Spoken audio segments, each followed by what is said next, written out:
എങ്ങനെയാണ് പ്രിൻസിപ്പൽ എന്തെങ്കിലും പറയുന്നുണ്ടോ? രണ്ടോ മൂന്നോ വിദ്യാർത്ഥികളെ കോളേജ് ക്യാമ്പസിനകത്തേക്ക് കയറ്റാൻ തുടങ്ങി. 1000 അതിനുപരി ആരെങ്കിലും കോളേജിനകത്ത് കയറിയാൽ കേസെടുക്കുമെന്നാണ് ഇവർ പറയുന്നത്. അങ്ങനെയാണ് ഇവർ നിൽക്കുന്ന 1000 വിദ്യാർത്ഥികൾക്കെതിരെ കേസെടുക്കുമെന്നാണ് നമ്മൾ ചോദിക്കണം. നമ്മുടെ കോളേജിൽ നമുക്ക് കയറാൻ അവകാശമില്ലേ? ഈ കാണുന്ന 3 ഗേറ്റും പൂട്ടിയിട്ട് വിദ്യാർത്ഥികളെ ഈ മഴയത്ത് പുറത്തു നിർത്താൻ അത് എവിടുത്തെ ന്യായമാണ്? ഇന്നലെ തട്ടിക്കൂട്ടി ഇറക്കിയ ഈ അടിച്ചമർത്താൻ വേണ്ടി ഇന്നലെ തട്ടിക്കൂട്ടി ഇറക്കിയ ഒരു AI ജനറേറ്റഡ് ആയ നോട്ടീസിലുപരി എന്താണ് ഈ മാനേജ്മെന്റിന് വിദ്യാർത്ഥി സംസാരിക്കാൻ മാനേജ്മെന്റ് തയ്യാറാവും? ഒരു രീതിക്കും തയ്യാറല്ല. ഒരു രീതിക്ക് ഇവർ കേവലം 1-2 വിദ്യാർത്ഥികളെ മാത്രം ഉള്ളിലോട്ട് കയറ്റിവിട്ട് സംസാരിക്കാം എന്ന രീതിയിലാണ് ഈ മാനേജ്മെന്റ്. അതെങ്ങനെ? ഞങ്ങൾ ഈ കോളേജിൽ പഠിക്കുന്ന വിദ്യാർത്ഥികളല്ല, ഞങ്ങൾക്ക് ഈ കോളേജിനകത്ത് കയറാനുള്ള അവകാശമില്ലേ? എന്താണ് ഈ മാനേജ്മെന്റ് ഉദ്ദേശിക്കുന്നത്? ഒരിക്കലും അക്കൗണ്ടബിലിറ്റി, ട്രാൻസ്പെറൻസി ഒന്നും തന്നിട്ടില്ല. എങ്ങനെ ഇത് അടിച്ചമർത്താനുള്ള ഒറ്റ ഉദ്ദേശം. ഇന്നലെ രാത്രി 11 മണി 12 മണിക്കാണ് ഇവർ AI ജനറേറ്റഡ് പോസ്റ്റർ റിലീസ് ചെയ്യണേ. അതുകൊണ്ടൊന്നും ഈ വിദ്യാർത്ഥി സമരം തുടരുകയാണ്. പോലീസിന്റെ ഭാഗത്ത് നിന്ന് ഭീഷണി, ലാത്തിച്ചാർജ് കാര്യങ്ങൾ ഉണ്ടാവുമെന്നാണ് പറയുന്നത്. എന്തുകൊണ്ട് ഞങ്ങൾക്ക് സമരം ചെയ്യാനുള്ള അധികാരമില്ലേ?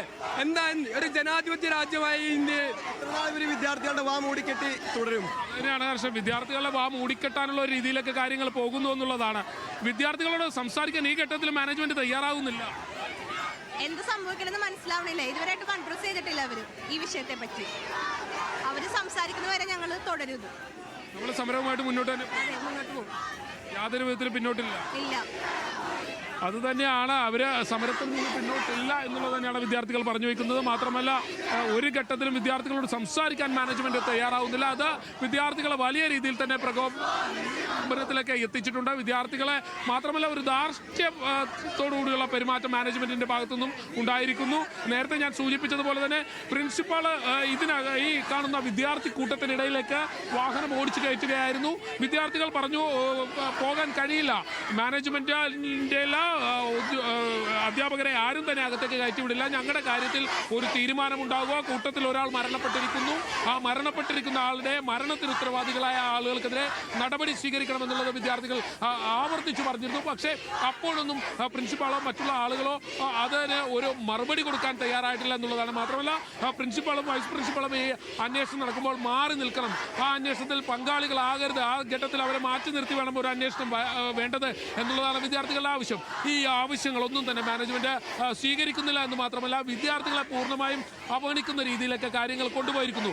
അതുതന്നെയാണ് ഈ ശക്തമായ സമരത്തിന് കാരണമായി മാറിയിരിക്കുന്നത്. എന്തായാലും വിദ്യാർത്ഥികൾ ആരും തന്നെ പിന്നോട്ട് പോകാൻ തയ്യാറല്ല.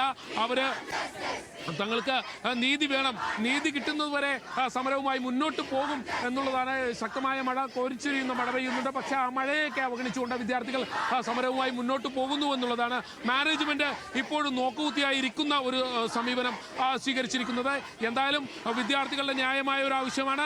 ഒരു വിദ്യാർത്ഥി, അതും നമ്മുടെ നാടിനെ ആശ്രയിച്ച്, നമ്മുടെ നാടിനെ വിശ്വസിച്ച് ഇങ്ങോട്ടേക്ക് പഠിക്കാൻ വന്ന ഒരു വിദ്യാർത്ഥി, ആ വിദ്യാർത്ഥി മരണപ്പെട്ട് മണിക്കൂറുകൾ കഴിഞ്ഞിരിക്കുന്നു. പക്ഷേ ഇപ്പോഴും ആ മരണത്തിന് ഉത്തരവാദിത്വം ഏറ്റെടുക്കാൻ ആരും തയ്യാറല്ല, ആരും ആ മരണത്തിനെ കുറിച്ച് സംസാരിക്കാൻ തയ്യാറല്ല. ഈ വിദ്യാർത്ഥികൾ പറയുന്നത് അത് തന്നെയാണ്. ആ വിദ്യാർത്ഥികളുടെ ആവശ്യം ന്യായമായ ആവശ്യമാണ്.